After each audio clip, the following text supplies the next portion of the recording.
Any questions? I was reading recently about this herbalist who promotes taking 10,000 IUs of vitamin D3 on a regular basis. What is your take on that? Probably it's not needed, but let's just put it in perspective. If a person's outside for about 2 or 3 hours in full sunlight in the middle of the summer with, let's say 40% of their body exposed, they're probably getting about 25,000 international units. Presuming, as we talked before, presuming they don't jump in a chlorinated pool and or have a heavy soapy shower within 3 hours of that. So we can handle fairly large amounts, and we can store it up to a month and a half. The only reason I would suggest a person goes over 4,000 to 5,000 a day is if they've been tested and they find out they're low, and they test themselves again after about 2 months of taking the 4,000 and find that they're still low. And again, even in the last week, there's been studies showing that over 90% of Canadians are deficient in vitamin D.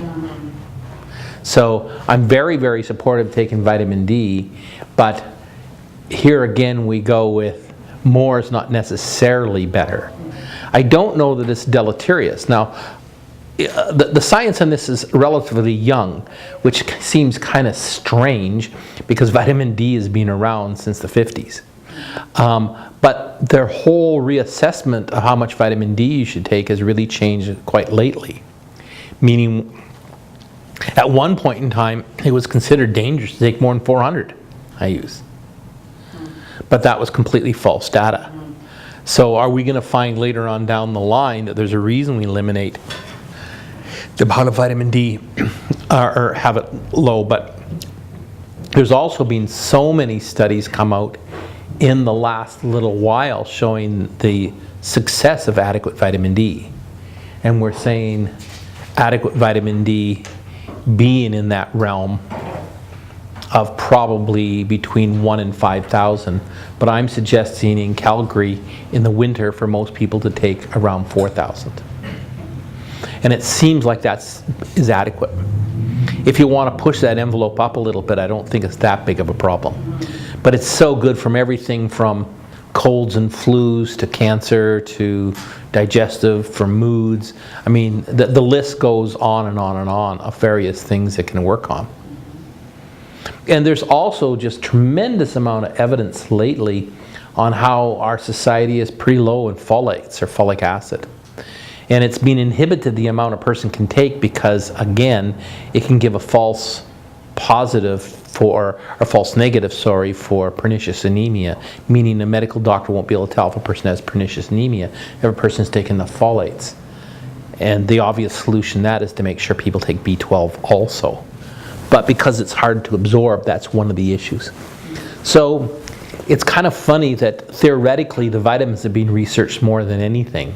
They've been around for a very long period of time, but we're now starting to relook at them and realize that we might need way more than what we originally thought.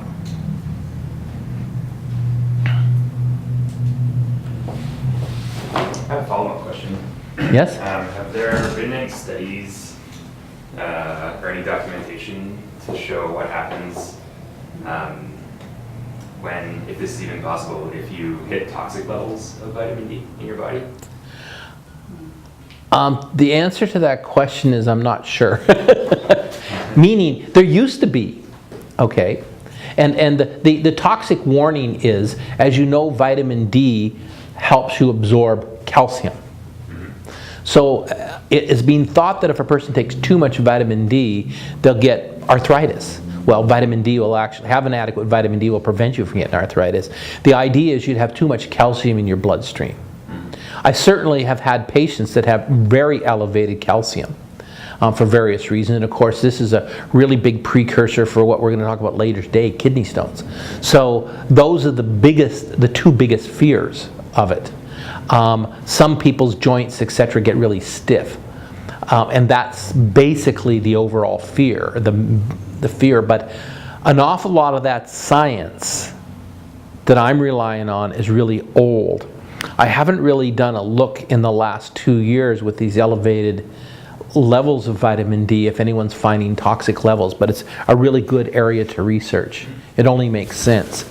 But again, to put it in perspective, if you live in the tropics, or if you spend a lot of time there, even in the winter, and or you spend a lot of time outside, the amount that we're theoretically absorbing and utilizing is such awesomely larger amounts than what we could normally take orally, that it should not be that big of an issue. Our body will limit the amount we'll absorb, if we've got enough, on the transdermally or on the skin. Will it do that orally? I'm not really qualified or haven't done enough research to really answer that question. But these are all good questions to ask and look at. Yes? Well, I was just thinking, since the fat-soluble vitamin, that there would be a capacity that you would be able to store it in your system. So even if you did reach toxic levels, it would just, run itself through as opposed to accumulating. To a large degree, that's true. So the real rule of thumb right now is a person can store the vitamin D for a month to a month and a half. That's why, again, the rule of thumb that we use here is if a person can't have more than 20% of their body exposed for more than 45 minutes a day in the sun, that they should start taking vitamin D, with a caveat they have a month and a half storage. So that's why, even though in Alberta you might not be spending that much time outside starting in September, we usually don't start people in vitamin D until October. For that reason, because a person can store a fair amount in your body. So I would agree with your synopsis there, but there's got to be an upper limit. Yes. Anything is toxic. But is there an upper limit in the amount that people are consuming is really the question. And the immediate answer for that is there's individual biological phenomena here. So it might be, like I had a patient last week that we absolutely for sure couldn't give vitamin D to, because her calcium levels in her blood were so high, she was popping out kidney stones like crazy. And therefore, in her case, it was not, she had to avoid any with vitamin D in it. And they really hadn't figured out the reason why, but it was only sensible to keep vitamin D low too. It might have been the form of calcium. So she wouldn't take any calcium supplements, wouldn't take any vitamin D supplements because of that issue. Now, lots of times this is not a vitamin or a calcium issue. It could be a magnesium-calcium ratio issue, or it could be a distribution issue. And we'll talk about that a little bit more later in today's class, because by coincidence this question does come up more significantly when we get to kidney stones, which is one of our next topics.